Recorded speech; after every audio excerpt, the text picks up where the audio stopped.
Halo, saya Mega. Selamat datang kembali di channel saya. Hari ini kita akan menceritakan kisah yang sangat menarik. Langsung saja ke topiknya.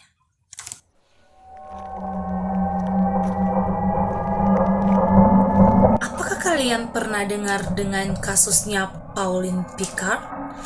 Jika belum, kisah yang satu ini adalah kisah yang menarik sekaligus memilukan. Kisah yang terjadi di sebuah pertanian di Gos Al Ludu di luar Brest, Britania, Prancis, tahun 1922 silam. Daerah itu memiliki citra yang tenang dan aman. Itulah sebabnya sang ibu dengan santainya membiarkan putrinya Pauline bermain dengan santai di area perkebunan.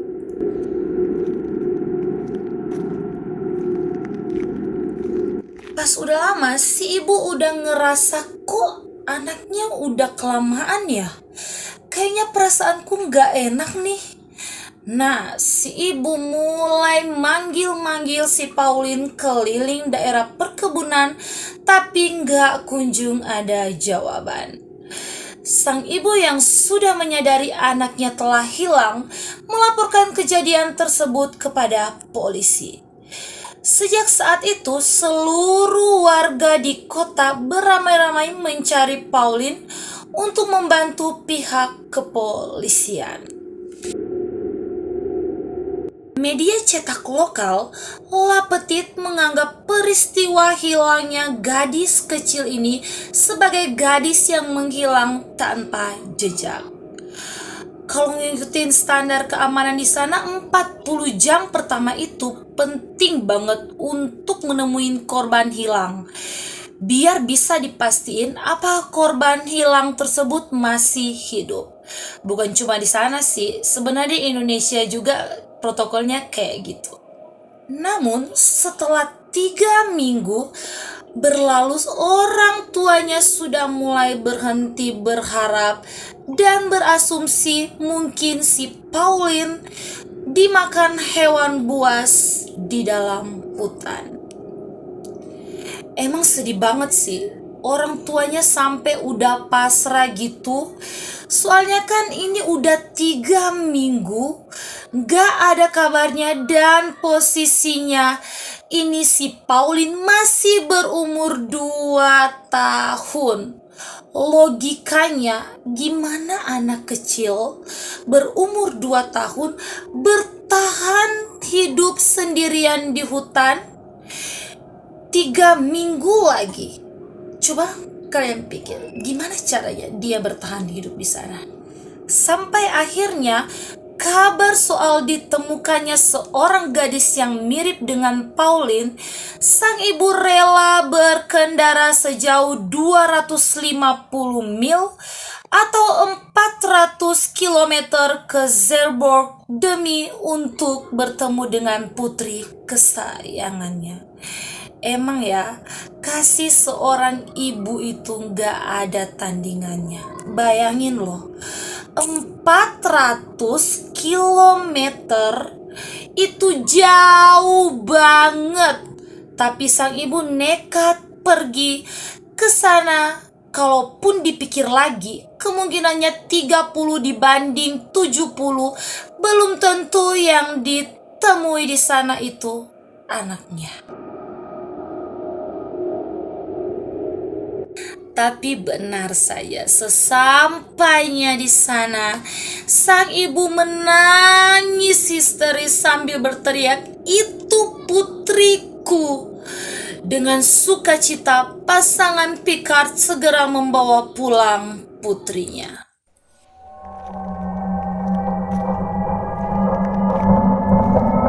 Tapi gini deh, coba kita pikir pakai logika. Gimana caranya anak yang masih kecil gitu bisa bepergian sejauh 400 km, terus pas dipertemukan dengan saudara-saudaranya, dia gak ngenalin mereka, malah dialeknya berubah dan gak ngerti dengan bahasa setempat. Agak aneh sih. Meski demikian, masalah tersebut dapat dijelaskan dengan mungkin disebabkan oleh stres pasca trauma dengan teorinya Pauline mendapat perlakuan yang tidak mengenakan dari penculikan hingga lupa dengan keluarganya. Pauline ditemukan dengan keadaan baju yang sudah compang-camping, dengan kondisi yang tidak terawat. Meski sukacita tentang kembalinya Pauline ini terkesan ajaib sampai ke media cetak Amerika. Namun, kisah sebenarnya baru dimulai ketika seorang petani yang tinggal di rumah mereka bernama Yves Martin membuat pengakuan kalau ia telah membunuh Pauline dan merasa ketakutan ketika melihat Pauline masih hidup. Fes tak berhenti berteriak, "Tuhan, tolong aku bersalah," hingga ia dirawat di rumah sakit jiwa. Loh, kalau si Pauline udah dibunuh, yang ditemuin dan dibawa pulang itu siapa dong?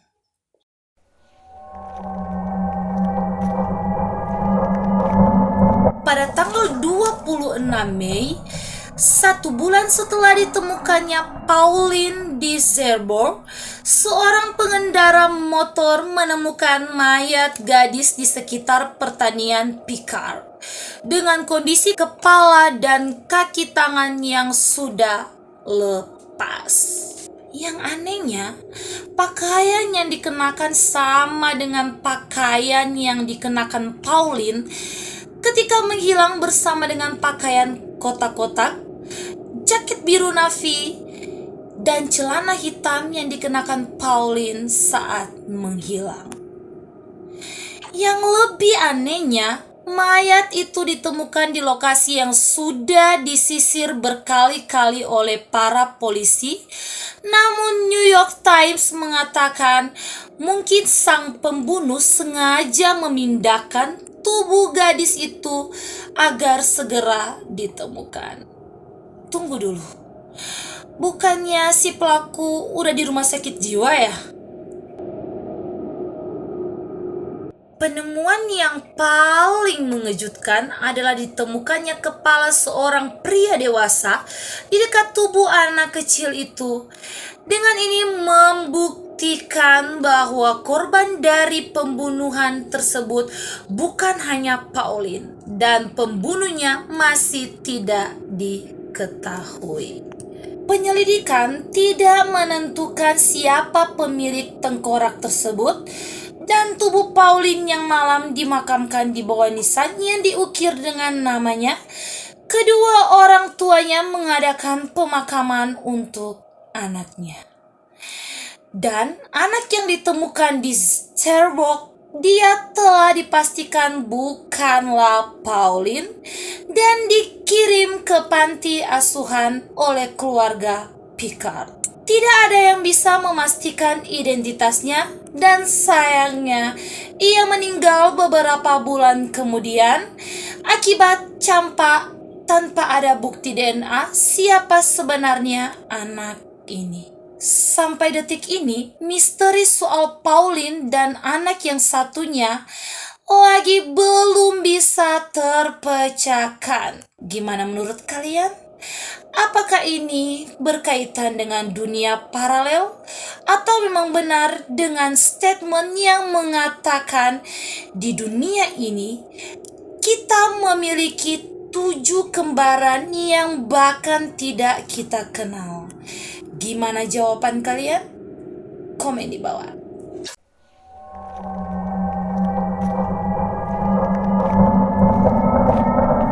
Terima kasih telah menonton video saya hari ini. Jangan lupa ya, di like, komen, subscribe, dan jangan lupa juga dinyalakan loncengnya agar kalian bisa tahu kapan saya mengupdate video yang baru. Saya Mega, sampai jumpa.